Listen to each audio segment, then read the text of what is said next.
Bonjour à tous, c'est Mathéo. Aujourd'hui, nouvelle vidéo et nous allons voir comment trouver un logement à la frontière suisse. Avant de commencer, pourquoi trouver un logement à la frontière et non pas en Suisse? Dans un premier temps, pour des raisons économiques, car les loyers à la frontière suisse côté France sont bien moins chers que les loyers côté Suisse. Mais en plus de cela, vous allez être juste à côté de la Suisse, approximativement 15 minutes grâce aux villes frontalières. De plus, vous allez pouvoir bénéficier de prix très avantageux sur les transports en commun, que ce soit train, bus ou bien le bac, afin de pouvoir vous rendre directement sur votre lieu de travail. Parlons des endroits où tu peux trouver ton logement. Tout d'abord, tu peux commencer par les sites internet, que ce soit Le Bon Coin, Se Loger, particulier à particulier. Tu y trouveras un large choix dans la zone frontalière. De plus, vous pouvez retrouver des annonces très intéressantes, que ce soit sur les sites frontaliers ou bien sur les groupes Facebook que vous trouverez à l'écran. Si maintenant vous souhaitez travailler avec un professionnel pour pouvoir trouver plus rapidement et plus simplement possible un logement à la frontière suisse, vous pouvez directement contacter les agences immobilières car celles-ci sont très spécialisées dans le domaine. De plus, cela vous apportera beaucoup d'aide justement pour les papiers et pour ne pas perdre de temps. Maintenant que tu sais où chercher ton logement, voyons ensemble les critères à bien regarder. Vérifie à ne pas être très loin de ton prochain lieu de travail. Cela te fera économiser énormément de temps tous les jours et tout au long de la semaine. Dans un second temps, tu économiseras de l'argent sur l'essence et sur tes déplacements.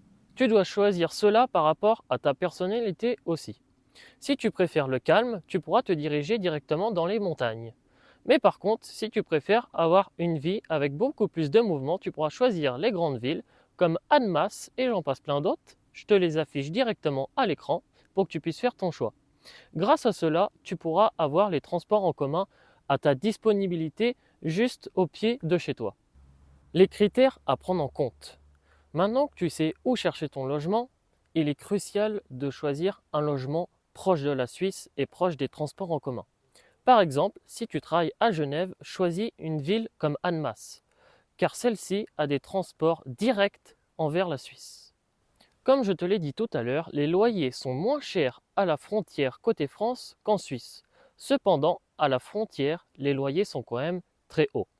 Donc fais très attention, prends du temps, renseigne-toi sur les prix, sur le prix du marché et fais également attention si les charges sont comprises dans le loyer, car cela peut faire une grande différence et ça évitera d'avoir une mauvaise surprise à la fin. Tu te demandes maintenant comment louer un logement en France tout en travaillant en Suisse. Quelles sont les démarches et quels sont les papiers à fournir? Pour ce qui est du côté administratif, la grande majorité du temps, tu devras fournir pièce d'identité, 3 derniers bulletins de salaire et le dernier avis d'imposition.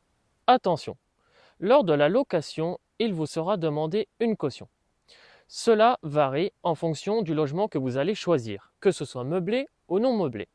De plus, il peut vous être demandé d'avoir un garant. Si ce n'est pas un garant, cela s'appelle une garantie visale qui sécurise la personne qui vous loue le logement si vous ne payez pas. Avant de signer le contrat, il est très important de bien le relire. Relis chaque clause afin de ne pas avoir de surprise.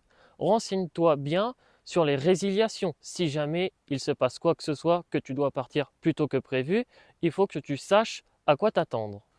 La durée légale d'un logement non meublé est de 3 mois. En revanche, la durée de résiliation d'un logement meublé est de 1 mois. Avant de te laisser, renseigne-toi sur les colocations. Surtout si tu viens seul et que tu connais personne à la frontière. Cela t'aidera énormément. Tu retrouveras des personnes qui sont exactement dans la même situation que toi. Cela vous permettra de vous entraider tous les deux ou tous les trois, tout dépend le nombre que vous soyez. Cela vous permet également de diviser les frais du loyer. En plus de cela, si vous avez la chance que vos colocataires travaillent justement à côté de là où vous allez travailler, vous pourrez également faire du covoiturage avec eux. Si malheureusement vos colocataires ne travaillent pas à côté de votre travail, il existe toujours les applications comme Blablacar. Si vous êtes actuellement dans un logement, ou que ce soit en France, profitez-en pour demander une lettre de recommandation à votre propriétaire. afin de prouver que vous ayez rendu l'appartement, le logement très propre et que vous ayez payé tous vos loyers. Cela sécurisera votre prochain propriétaire et vous aidera pour la suite. Lors de ton arrivée en Suisse, il faut que tu prennes en compte que tu ne pourras pas donner tes 3 derniers bulletins de salaire. Ce que je te conseille, c'est de venir avec de l'argent de côté, ce qui te permettra directement de pouvoir louer des Airbnb. Les Airbnb sont très coûteux par rapport au logement à l'année. Donc c'est très important de bien préparer son arrivée. La vidéo est terminée, j'espère que celle-ci vous aura plu et vous aidera afin de pouvoir trouver votre logement à la frontière. Pour toute question, vous savez que vous pouvez me contacter directement en message privé sur mon Instagram qui s'affiche sur l'écran. Si la vidéo vous a plu, n'hésitez pas à vous abonner et nous, on se retrouve dans 2 semaines pour une nouvelle vidéo pratique pour devenir frontalier. À bientôt, ciao ciao, c'était Mathéo le frontalier et je vous laisse avec cette belle vidéo.